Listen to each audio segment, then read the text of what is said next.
श्रीलक्ष्मी द्वादश नाम स्तोत्रम्। श्रीदेवी प्रथमं नाम, द्वितीयम् अमृतोद्भवा, तृतीयं कमला प्रोक्ता, चतुर्थं लोकसुन्दरी, पंचमं विष्णुपत्नी च, षष्ठं स्यात् वैष्णवी तथा, सप्तमं तु वरारोहा, अष्टमं हरिवल्लभा, नवमं सारंगिणी प्रोक्ता, दशमं देवदेविका, एकादशं तु लक्ष्मीः स्यात्, द्वादशं श्रीहरिप्रिया, द्वादशैतानि नामानि, त्रिसन्ध्यं यः पठेन्नरः, आयुरारोग्यैश्वर्यं तस्य पुण्यफलप्रदम्। द्विमासं सर्वकार्याणि, षण्मासाद्राज्यमेव च, संवत्सरं तु पूजायाः, श्रीलक्ष्म्याः पूज्य एव च। लक्ष्मीं क्षीरसमुद्रराजतनयां, श्रीरङ्गधामेश्वरीं, दासीभूतसमस्तदेववनितां, लोकैकदीपाङ्कुरां, श्रीमन्मन्दकटाक्षलब्धविभव, ब्रह्मेन्द्रगङ्गाधरां, त्वां त्रैलोक्यकुटुम्बिनीं सरसिजां, वन्दे मुकुन्दप्रियां। श्रीदेवी प्रथमं नाम, द्वितीयम् अमृतोद्भवा, तृतीयं कमला प्रोक्ता, चतुर्थं लोकसुन्दरी, पंचमं विष्णुपत्नी च, षष्ठं स्यात् वैष्णवी तथा, सप्तमं तु वरारोहा, अष्टमं हरिवल्लभा, नवमं सारंगिणी प्रोक्ता, दशमं देवदेविका, एकादशं तु लक्ष्मीः स्यात्, द्वादशं श्रीहरिप्रिया, द्वादशैतानि नामानि, त्रिसन्ध्यं यः पठेन्नरः, आयुरारोग्यैश्वर्यं तस्य पुण्यफलप्रदम्। द्विमासं सर्वकार्याणि, षण्मासाद्राज्यमेव च, संवत्सरं तु पूजायाः, श्रीलक्ष्म्याः पूज्य एव च। लक्ष्मीं क्षीरसमुद्रराजतनयां, श्रीरङ्गधामेश्वरीं, दासीभूतसमस्तदेववनितां, लोकैकदीपाङ्कुरां, श्रीमन्मन्दकटाक्षलब्धविभव, ब्रह्मेन्द्रगङ्गाधरां, त्वां त्रैलोक्यकुटुम्बिनीं सरसिजां, वन्दे मुकुन्दप्रियां। श्रीदेवी प्रथमं नाम, द्वितीयम् अमृतोद्भवा,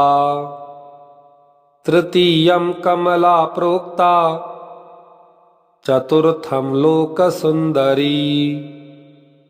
पंचमं विष्णुपत्नी च, षष्ठं स्यात् वैष्णवी तथा, सप्तमं तु वरारोहा, अष्टमं हरिवल्लभा, नवमं सारंगिणी प्रोक्ता, दशमं देवदेविका, एकादशं तु लक्ष्मीः स्यात् द्वादशं श्रीहरिप्रिया द्वादशैतानि नामानि त्रिसन्ध्यं यः पठेन्नरः आयुरारोग्यैश्वर्यं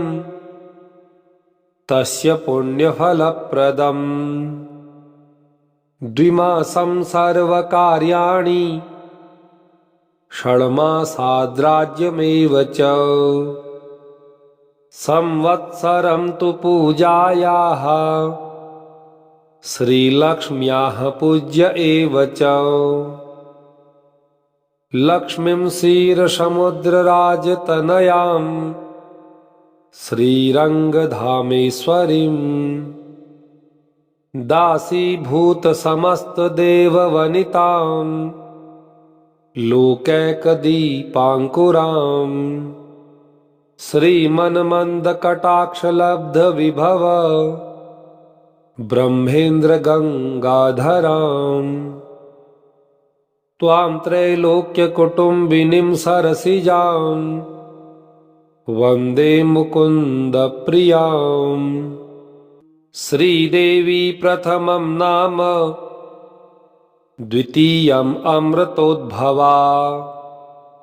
तृतीयं कमला प्रोक्ता चतुर्थं लोकसुन्दरी पंचमं विष्णुपत्नी च षष्ठं स्यात् वैष्णवी तथा सप्तमं तु वरारोहा अष्टमं हरिवल्लभा नवमं सारङ्गिणी प्रोक्ता दशमं देवदेविका एकादशं तु लक्ष्मीः स्यात् द्वादशं श्रीहरिप्रिया द्वादशैतानि नामानि त्रिसन्ध्यं यः पठेन्नरः आयुरारोग्यैश्वर्यं तस्य पुण्यफलप्रदम् द्विमासं सर्वकार्याणि षण्मासाद्राज्यमेव च संवत्सरं तु पूजायाः श्रीलक्ष्म्याः पूज्य एव च लक्ष्मीं क्षीरसमुद्रराजतनयां श्रीरङ्गधामेश्वरीं दासीभूतसमस्तदेववनितां लोकैकदीपाङ्कुरां श्रीमन्मन्दकटाक्षलब्धविभव ब्रह्मेन्द्रगङ्गाधरां त्वां त्रैलोक्यकुटुम्बिनीं सरसिजां वन्दे मुकुन्दप्रियां श्रीदेवी प्रथमं नाम द्वितीयम् अमृतोद्भवा तृतीयं कमला प्रोक्ता चतुर्थं लोकसुन्दरी पंचमं विष्णुपत्नी च षष्ठं स्यात् वैष्णवी तथा सप्तमं तु वरारोहा अष्टमं हरिवल्लभा नवमं सारङ्गिणी प्रोक्ता दशमं देवदेविका एकादशं तु लक्ष्मीः स्यात् द्वादशं श्रीहरिप्रिया द्वादशैतानि नामानि त्रिसन्ध्यं यः पठेन्नरः आयुरारोग्यैश्वर्यं तस्य पुण्यफलप्रदम् द्विमासं सर्वकार्याणि षण्मासाद्राज्यमेव च संवत्सरं तु पूजायाः श्रीलक्ष्म्याः पूज्य एव च लक्ष्मीं क्षीरसमुद्रराजतनयां श्रीरङ्गधामेश्वरीं दासीभूतसमस्तदेववनितां लोकैकदीपाङ्कुराम् श्रीमन्मन्दकटाक्षलब्धविभव ब्रह्मेन्द्रगङ्गाधराम् त्वां त्रैलोक्यकुटुम्बिनीं सरसिजां वन्दे मुकुन्दप्रियाम् श्रीदेवी प्रथमं नाम द्वितीयम् अमृतोद्भवा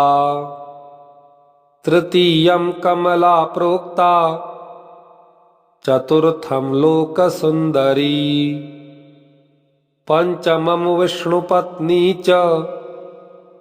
षष्ठं स्यात् वैष्णवी तथा सप्तमं तु वरारोहा अष्टमं हरिवल्लभा नवमं सारङ्गिणी प्रोक्ता दशमं देवदेविका एकादशं तु लक्ष्मीः स्यात् द्वादशं श्रीहरिप्रिया द्वादशैतानि नामानि त्रिसन्ध्यं यः पठेन्नरः आयुरारोग्यैश्वर्यं तस्य पुण्यफलप्रदम् द्विमासं सर्वकार्याणि षण्मासाद्राज्यमेव च संवत्सरं तु पूजायाः श्रीलक्ष्म्याः पूज्य एव च लक्ष्मीं क्षीरसमुद्रराजतनयां श्रीरङ्गधामेश्वरीं दासीभूतसमस्तदेववनितां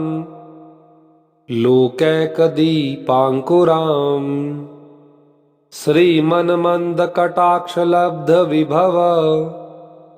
ब्रह्मेन्द्रगङ्गाधराम् त्वां त्रैलोक्यकुटुम्बिनीं सरसिजां वन्दे मुकुन्दप्रियाम् श्रीदेवी प्रथमं नाम द्वितीयम् अमृतोद्भवा तृतीयं कमला प्रोक्ता चतुर्थं लोकसुन्दरी पंचमं विष्णुपत्नी च षष्ठं स्यात् वैष्णवी तथा सप्तमं तु वरारोहा अष्टमं हरिवल्लभा नवमं सारङ्गिणी प्रोक्ता दशमं देवदेविका एकादशं तु लक्ष्मीः स्यात् द्वादशं श्रीहरिप्रिया द्वादशैतानि नामानि त्रिसन्ध्यं यः पठेन्नरः आयुरारोग्यैश्वर्यं तस्य पुण्यफलप्रदम् द्विमासं सर्वकार्याणि षण्मासाद्राज्यमेव च संवत्सरं तु पूजायाः श्रीलक्ष्म्याः पूज्य एव च लक्ष्मीं क्षीरसमुद्रराजतनयां श्रीरङ्गधामेश्वरीं दासीभूतसमस्तदेववनितां लोकैकदीपाङ्कुराम् श्रीमन्मन्दकटाक्षलब्धविभव ब्रह्मेन्द्रगङ्गाधराम् त्वां त्रैलोक्यकुटुम्बिनीं सरसिजां वन्दे मुकुन्दप्रियाम् श्रीदेवी प्रथमं नाम द्वितीयम् अमृतोद्भवा तृतीयं कमला प्रोक्ता चतुर्थं लोकसुन्दरी पंचमं विष्णुपत्नी च षष्ठं स्यात् वैष्णवी तथा सप्तमं तु वरारोहा अष्टमं हरिवल्लभा नवमं सारंगिणी प्रोक्ता दशमं देवदेविका एकादशं तु लक्ष्मीः स्यात् द्वादशं श्रीहरिप्रिया द्वादशैतानि नामानि त्रिसन्ध्यं यः पठेन्नरः आयुरारोग्यैश्वर्यं तस्य पुण्यफलप्रदम् द्विमासं सर्वकार्याणि षण्मासाद्राज्यमेव च संवत्सरं तु पूजायाः श्रीलक्ष्म्याः पूज्य एव च लक्ष्मीं क्षीरसमुद्रराजतनयां श्रीरङ्गधामेश्वरीं दासीभूतसमस्तदेववनितां लोकैकदीपाङ्कुरां श्रीमन्मन्दकटाक्षलब्धविभव ब्रह्मेन्द्रगङ्गाधरां त्वां त्रैलोक्यकुटुम्बिनीं सरसिजां वन्दे मुकुन्दप्रियां श्रीदेवी प्रथमं नाम द्वितीयम् अमृतोद्भवा तृतीयं कमला प्रोक्ता चतुर्थं लोकसुन्दरी पंचमं विष्णुपत्नी च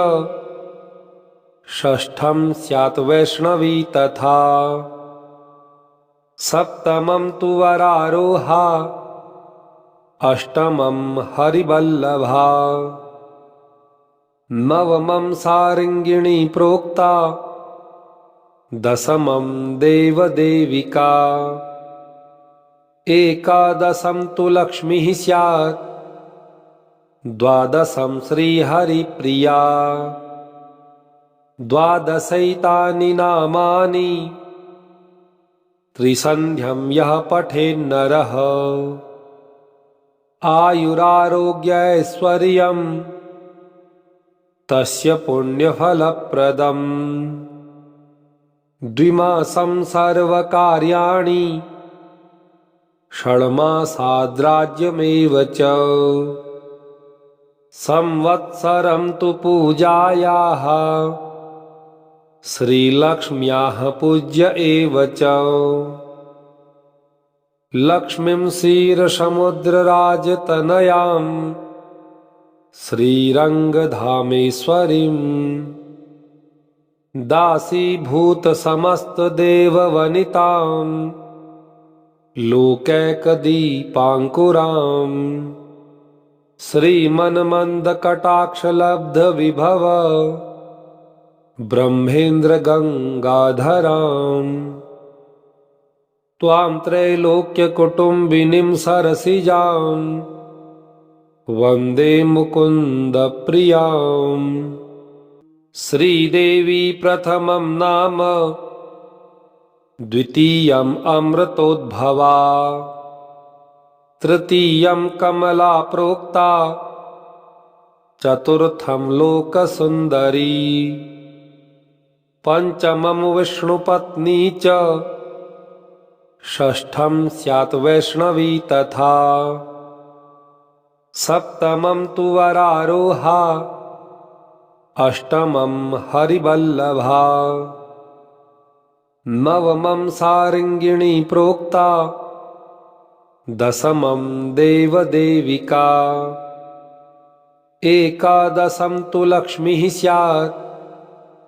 द्वादशं श्रीहरिप्रिया